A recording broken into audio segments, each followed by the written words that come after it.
Well, are you ready for the third and final installment of reading the Women's Prize Fiction Longlist stuff? Because I actually have two more books with me. I have Restless Dolly Maunder by Kate Grenville, and I have in e-form In Defense of the Act by Effie Black, I believe is what it's called. And I'm actually really looking forward to reading that book. It was the one that was most intriguing to me when the long list was announced. This one isn't one that would have been really high on my radar, but it is one that was available, and because there are a couple that I just don't have access to, I figured I would give it a go. We have two books for this reading vlog, and like I said, is likely to be the last reading vlog in the series. I think the shortlist is announced, I don't know, end of April at some point. I think maybe next week. I'm not sure. It's April 15th right now. So we will get to reading these two and maybe have a bit of a discussion about what I think of the list overall and go from there. But I'm looking forward to it. It is time for me to take a little gander over to the library. I've got a bunch of books that I need to return. Some of them need to be returned today. And there's a bookstore in town that I've never been to, and I was thinking about maybe going to check it out because it's a little independent bookstore. I'm just seeing what it's about. Maybe, what time is it? It's a little early for lunch, but maybe grabbing a sandwich for lunch or something like that. Anyways, it's a super chill day.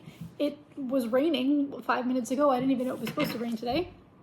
But we are going to read as much of this book and In Defense of the Act as possible. I mean, honestly, I might be able to get both of them done today. That would be pretty sweet. Why don't you make yourself a coffee, because life is better with a hot drink, and sit down, relax, and enjoy this reading vlog. If you are new here, hi, my name is Hope, and I'm super stoked to have you. If you are a subscriber, I obviously very much appreciate you. If you want to hit the little subscribe button, it makes me happy. Be part of the joy in this world. Okay, let's go to the library.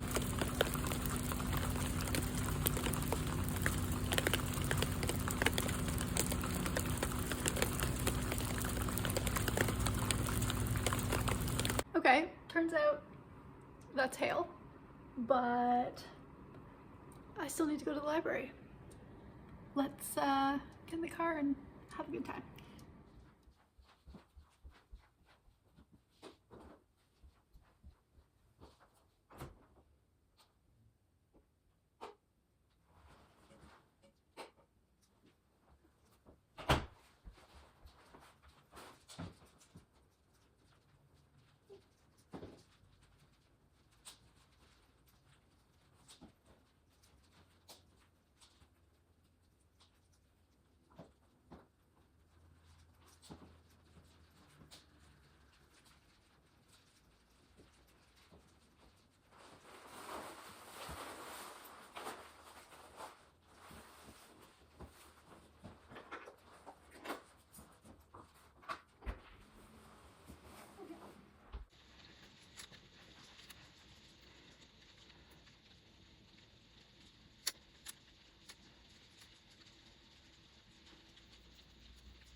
To start with Restless Dolly Maunder, and so far I just started it. I'm like 14 pages in, but I believe this book is about a girl named Dolly, and you're starting with her in the year 1881 in, where is this located?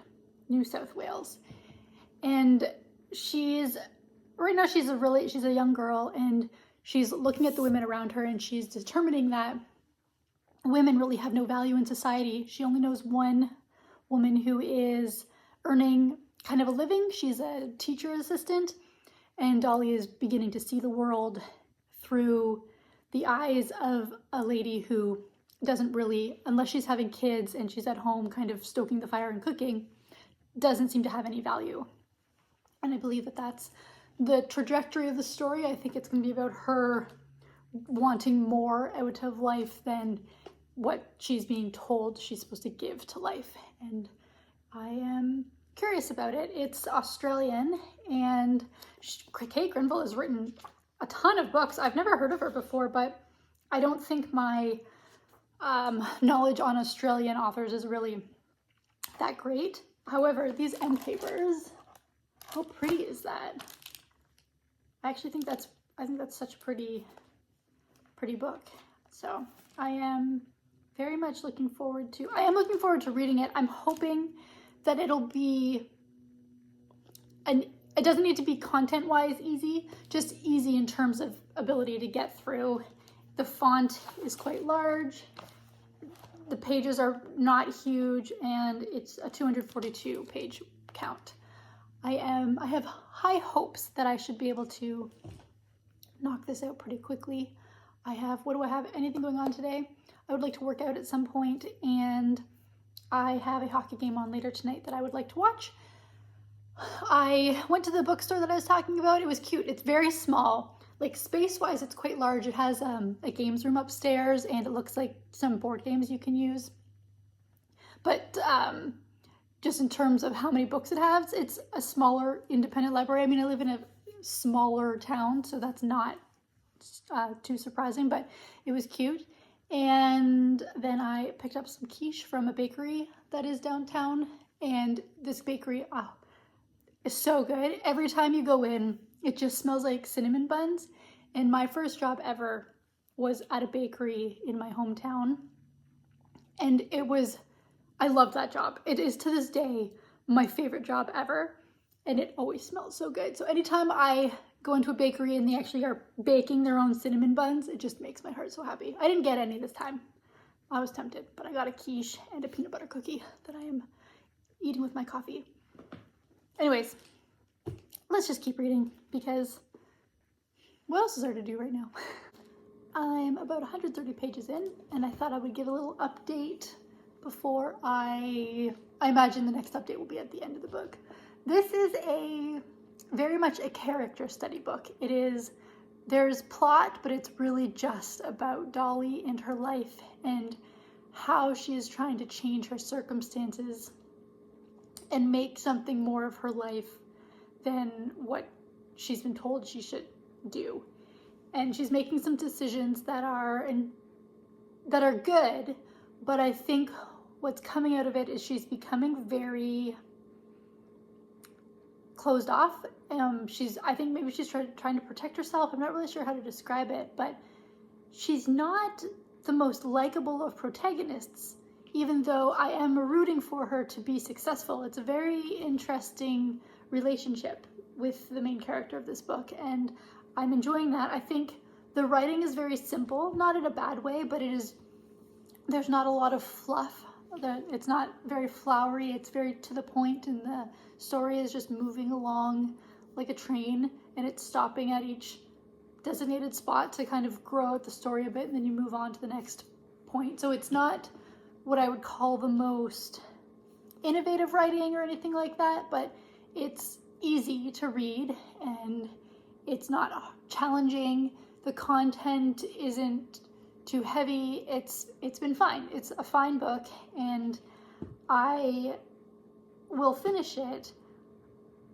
Right now, I'm hard pressed to see, of all the books in the world, did this one deserve to be put on the long list? And I'm not convinced. As I said, I did a video a couple weeks ago where I read Xochitl Gonzalez's new book, Anita Dumont Laughs Last. And like, that book was so freaking spectacular. And as I said in that video, and I'll say again now, I don't know that it was eligible for the Women's Prize, but when I compare that to this, like, it's just leaps and bounds better, in my opinion. And it's not that I'm not enjoying this book, it's just that it's not offering anything so new that I think it deserves to be up for a pretty prestigious award. And that's my opinion. It might change. I'm only about halfway. I've got just under halfway to go. There might be something that changes my mind, and I'm totally open to that. But I think right now, what I would say is it's good, it's fine, it's easy. It's certainly one of the lighter novels on this Women's Prize list. If you're looking for a little bit of a break in the heaviness of the Women's Prize, this is probably a good option. I just don't know that it is so good that it warrants being part of the Women's Prize, personally. Oh man, am I gonna get in trouble for saying that? Anyways, if you've read this, let me know what you think. And as I said, I will finish it and give final thoughts on it. But that's where I'm at right now with this one. Oh hey, workout hair, that's right. But I have finished Restless Dolly Maunder by Kate Granville. And I basically stand by everything I said in the previous clip. So Kate is actually writing, this is inspired by her grandmother. And I guess her mother had written a bunch of stuff, and so through research, a little bit more research and other things, Kate was able to put this book together. And I think that there's a really important thing here, because frequently in history, women are forgotten or they're blatantly erased from really important moments. And so I think to have an accounting of a woman in history who was trying to change the expectations around herself, I think that's important. And so I don't want to diminish that, and I don't want to be too critical of that, but it's just like, it's good, it's fine, it's obviously an important story to tell. I think it's an important story for Kate. I don't know that it's a story worthy of the Women's Prize, and I've said that, and I still stand by that. For me personally, it started to drag a little bit at the end. I don't know, I think the story is really interesting. The story as a story could be interesting, but I don't know that it was pulled off as well as it could have been, or in terms of the type of writing I would expect for a Women's Prize, I would expect more, I think. I'm sorry, I am not discounting the importance of this type of story, and I'm not discounting the incredible work that Kate put into this. But as a reader who's coming into it, who doesn't have that history, who likes to read about women through history, for me personally, it's lacking a little. It's a little lackluster. I'm sorry. But if you feel differently, let me know and tell me why, respectfully, because I'm totally fine with that. But for me, that's how I'm feeling about it. I am now going to move on to In Defense of the Act. I'm quite excited about this one.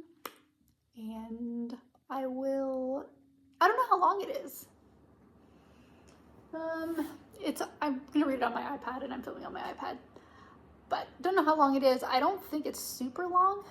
We will see how much of it I get done tonight. I'm gonna have some dinner, obviously. I'm gonna watch my hockey game. And yeah, have a drink. That's all I got.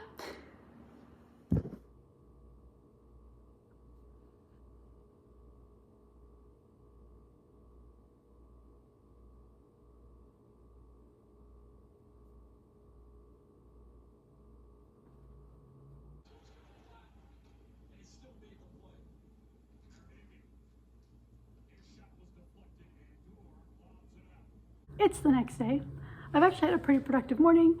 I volunteered this morning, and then there was like a meeting afterwards. I mowed the lawn, first time mowing the lawn this season. It was a little longer than it needed to be, but that's okay. So I started In Defense of the Act last night, and it is so far the best book on the list for me. I'm really, really enjoying it. It is a really heavy subject matter, like any trigger warning ever known to man, just assume that it is part of this book because it talks about everything: grief, suicide, eating disorders, abuse, just everything under the sun is discussed in this book. But what is making it really enjoyable is the voice of the protagonist. The girl who you are following is very amusing. It's very dark humor, very dry humor. So I guess if that doesn't work for you, then I can see how this book would maybe be really heavy, but it is exactly my type of humor. I think it is really funny, but not funny haha, but just, like funny, poking fun at. She's a little self-deprecating. I'm absolutely loving it. And you are following her as she is trying to figure out how to almost justify her opinion on suicide. And it's not an easy subject matter, obviously, but it is done really well. And I think it's been done very respectfully and very gently. And the idea that, is suicide always a bad thing, and the discussion on assisted suicide, and it's a whole very large subject matter that I am not going to get into. That is not what I'm doing. I'm just talking about what the book is presenting, and I think the author's done a really great job, and I think her protagonist is doing a really great job, and I'm really, really enjoying it, which makes me very happy. It's going to be a quick read. It's short, and I imagine I'm going to get it done in the next couple of hours. I think that's actually what I'm going to do. I think I'm going to sit down. I think I'm going to read for a bit and try to bang this out, because it would be sweet if I could get this vlog finished today. Fingers crossed. I also have a puzzle going. Gotta make lunch. Yeah, just chill with me and see how this all plays out. Done. That book took a couple of twists and turns for me. The first 100 pages or so, which is when I did the update, I was absolutely loving this book. And then I would say from pages 125 to about 200, it really slowed down. Like, it slowed down a lot, and the focus of the story really shifted to a particular topic that I have never found interesting. And that really took away, like, I almost stopped reading it. I was concerned that the whole rest of the book was going to be kind of really focused on this one thing, and then the last 25 pages or so, a really big event happened, and it was wrapped up. The story was wrapped up decently well. So it was fine. Like, the book was fine. I think that is my overall sentiment for this Women's Prize. Is like, it's fine. I don't know. I'm feeling really, I don't want to say underwhelmed, because it's not like I haven't enjoyed some of the books that I've read. Have you ever, what's that movie, 10 Things I Hate About You? And it's like, I know you can be overwhelmed. I know you can be underwhelmed, but can you ever just be whelmed? And that's kind of what I'm feeling. When I look back at some of the previous winners or previous lists, I feel like there was the one or two books that were just so spectacular that you just thought those deserve to win a literary prize. And when I think about the books that I've read for this one, I'm not getting those same feelings at all. And it's possible that I'm in the minority. I don't know. I haven't watched everybody's reviews on this Women's Prize. People are doing it kind of like I am, a little bit at a time. But for me personally, I'm just not feeling so passionate about any of the books that I think have to win. And so I'm gonna go through the list, and that's it for me. I don't have access to any more of the Women's Prize list. But let's go through the list, and we are gonna see if I can pick, it might be two different lists. The short list that I would select, and then the short list that I think has a better chance of being selected. But I need to just pull up the list of books. So when I look at the list on the long list, I was unable to read The Maiden by Kate Foster, and I was also unable to read A Trace of Sun by Pam Williams, and I didn't read Soldier Sailor because my wait list for Soldier Sailor is literally, it says months, like it says several months. And if Soldier Sailor I will only read it if it wins. I'll be honest, it is not a book that I have any interest in reading. So I'm going to keep myself on the holds list, but like I said, it's just not something that I am super compelled by. When I think about the books that I did read, I don't even think I could come up with a very good short list. So I'm not going to give you my short list because honestly, I think only 6 or 7 are books that I even really enjoyed enough to think about, and that is the short list, and I don't think those are necessarily the books that should be on a short list. I think Enter Ghost has a really good chance, even though that was a DNF for me. I think Soldier Sailor has a really good chance, even though I didn't read it. I enjoyed it, and then she fell. I hope that it gets put on the short list. I think it has a really important message. I enjoyed 8 Lives of a Century-Old Trickster, although I don't know that it's going to make the short list, but it was definitely one of my favorites. I think In Defense of the Act does deserve to get put on the short list when you think about just the company that it's keeping. One more thing about In Defense of the Act is part of it really reminded me of Boulder by Eva Belfsar, and I think if you know anything about my reading taste and want to give you that comparison, you'd understand maybe why the book didn't work as well for me as it started out for. But if you liked that book, I think there are some parallels just in its storytelling and its tone through a certain portion of it that is comparable. And then what else is there? I enjoyed River East, River West, but again, it's a story that I don't know deserves to make the short list. And same with Ordinary Human Failings and Night Bloom. I'm very indecisive about which ones I would like enough to see on a short list, and so I'll be very curious to know who gets taken forward, because it'll be an interesting process to see, to try to understand why. I know that Simon at Savage Reads is trying in his reviews to really focus on what the judges are looking for, which is like originality and accessibility and overall writing or something like that. I think there are kind of 3 criteria he's really focusing on. And I think they all have components of that. I think obviously reading is very subjective. Some people are going to love a book and some people aren't. There are definitely some books on here that I enjoyed enough. I've seen people DNF, and then other books I'm like, I don't like at all, and there are other people's absolute favorites. So that is why this is such an incredible thing. I'm very, very glad to have participated in reading the long list.